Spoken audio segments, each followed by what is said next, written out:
Good evening, students. So it's Saturday night, you're sitting at home, you've got your data from your lab activity, and you're probably thinking, what do I do with this now? I need to write a report, and I have no idea what to do. Well, I'm sure you don't have much else going on Saturday night, right? Hopefully you do.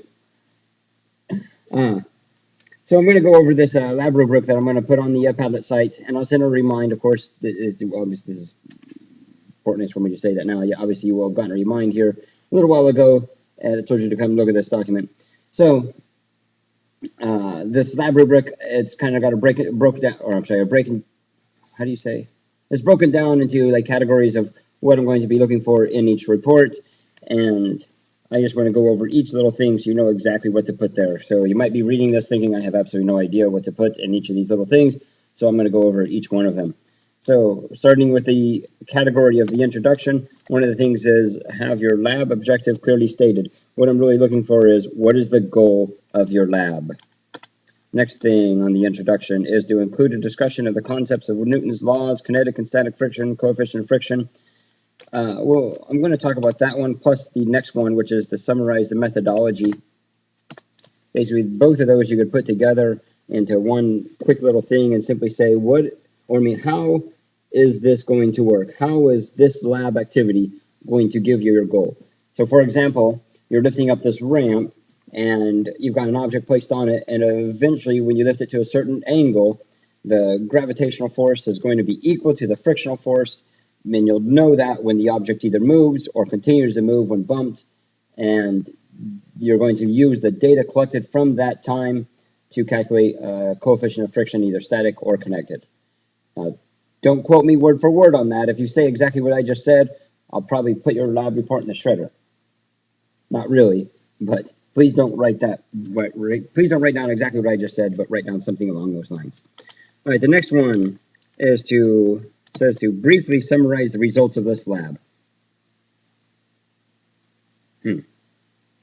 Summarize the results of this lab. What was I gonna? Why is that even there? Okay, I would say to summarize the results of this lab. You know what I'm going to do? I'm going to make that an opinion question. If you think this lab was effective, then write that. If you think it was not effective at getting to your goal, then write that down. But that one single line statement will be sufficient for summarizing the results of this lab. I have absolutely no idea. Okay, now let's go into the next category, materials and methods. Materials and surfaces used for the lab are listed. Basically, what were your surfaces that you used? What was the material of the ramp? Did you have a metal ramp? Did you have a wood ramp? Did you have, well, obviously it was either one of those two. Did you have a wooden block?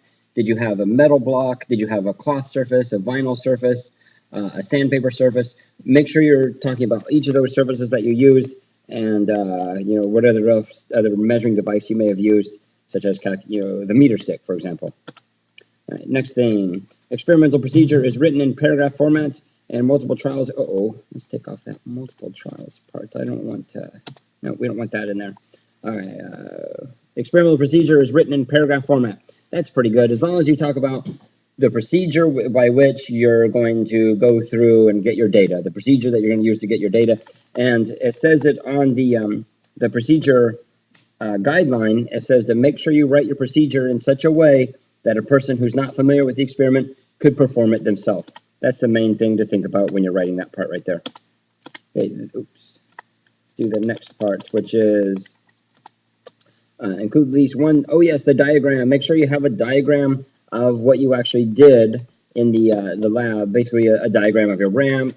Put an angle in there, and this would be a really good time to draw some free body diagram or just basically force vectors on your diagram. That would be really nice. If you do that, then you're probably going to get the full 5 points. Yeah. Okay, let's see what else we have here. The data section, 10 points. All data is organized into two data tables, one for each combination of services. And where does this say? The data table, or the tables include all measured data from each trial of the experiment and do not include any calculated values. I'm definitely going to take that part out. Sorry, I don't really like that part. No. Period. There. Data tables include all measured data and calculated data. So here's an example of what I'm talking about. Combination of surfaces would be a good kind of a title to a table. You could have type of coefficient that you're solving for in this column right here. The length of the ramp is in the length of the surface, or that, I guess you would call that the hypotenuse, the ramp height. And if you're talking about a triangle, this would be the opposite side from the angle. And then here you would put your angle that you get. Now, some people think that your data table should only have measured values and no calculated values. I think that you can have calculated values in your table as long as you say it's a calculated value. We did not measure the angle, but we are calculating it, so we're calling it calculated angle. And then over here, you would put your coefficient. Now, it's not a measured value, it's technically a calculated value. So in my opinion, I think it's okay to put this in your data table as long as you call it a calculated value. And then here we have static and then kinetic. And obviously you would have this entire thing twice, because you're going to do, you have a combination of surfaces, I'm sorry, you have two different combinations of surfaces. So you would have wood on, some of you would have wood on wood, and then your next surfaces, or next surface might have been vinyl on wood, or sandpaper on wood, or duct tape on wood was even one group. So whatever your two surfaces are is what you'll put right here, and you'll have two different tables because everybody has two different combinations. Now, you don't have to use this exact same table, and if you want to make multiple tables, that's totally cool. This is purely an example only. But yeah, you really could actually use that table, and that'd be okay. Okay, let's move on to the next part, analysis and calculations. Oops.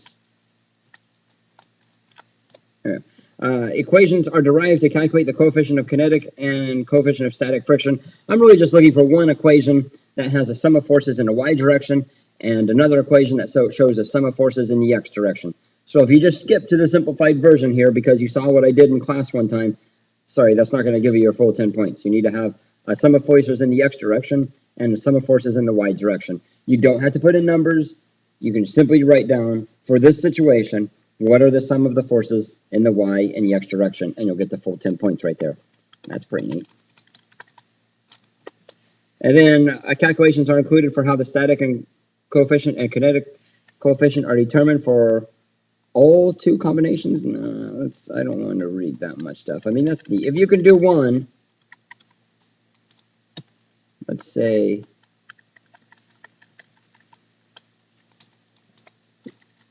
an example of calculations are included for how the static coefficient and kinetic coefficient are determined.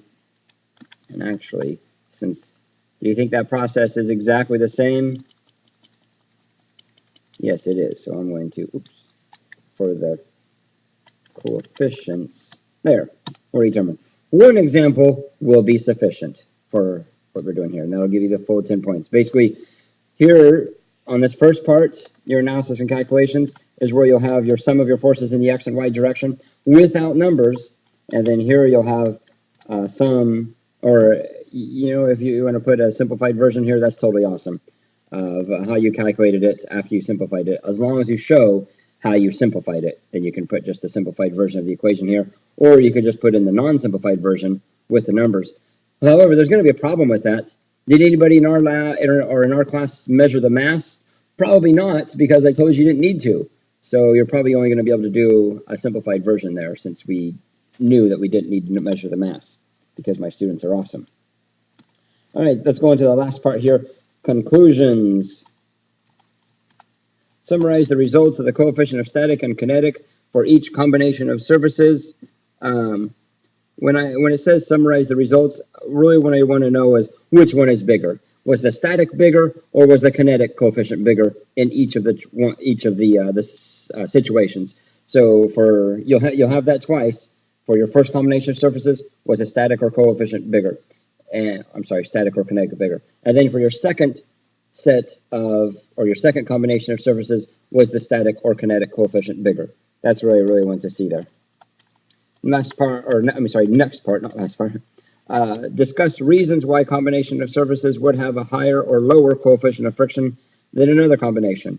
Well, what takes more force? The force to break free the static, or the force to keep a kinetic coefficient, or keep an object in motion? What I mean by that, Does it take more force to keep an object moving when it has friction, or does it take more force to get an object moving when it has friction? So that was basically an explanation of why one coefficient would be bigger than the other one. Next part, a discussion of possible sources of error. Now that you probably have experience with. You've definitely done that in your chemistry or biology class, hopefully anyway. So any possible sources of error. Then the last part on this conclusion spot, an explanation of multiple improvements. So that kind of goes with your sources of error. You can kind of put those together in one single little paragraph. And short is nice because remember, I have to read this and I don't want to be up all night. So let's see, explanations of multiple improvements to the experiment that could increase the accuracy. That would go along, basically when you come up with a source of error, how can you eliminate that source of error? Or how could you not have that source of error, or adjust the experiment for that source of error? So that's why those two things could easily go together. Format, this is basically as long as if it's typed or if it's handwritten and I can read it, and it follows the little format guideline on the presentation thing, which means like you don't use the things like I, we, us, our. Let's see, you have your tables, you have headings, your lab report includes a cover page. You do those things and you get 10 points, even if everything else is wrong.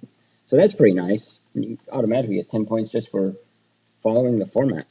Okay, if you have any questions on this, definitely let me know, and I'll certainly answer those questions and help you out. This is due Tuesday in class, but I'll go ahead and say yes. If you turn it in Wednesday, I'll still accept it if you turn it in Wednesday, because that way you can come to tutoring on Tuesday afternoon and say, Mr. McGregor, this is just an example. I haven't even started my lab report, and it was due today. And I'll say, that's okay. What do you think you should do? What do you think, Krum Krum? Is that too nice for me to do that, or is that okay? What are you saying? You're saying Krum thing? Oh my goodness, you're not listening. Never mind. Watch your movie. Hey, did you make me a sandwich? Of course not. Oh, I asked you to make me a sandwich like 30 minutes ago. I didn't Oh, hear you. oh my goodness. All right, you guys have a good Saturday night.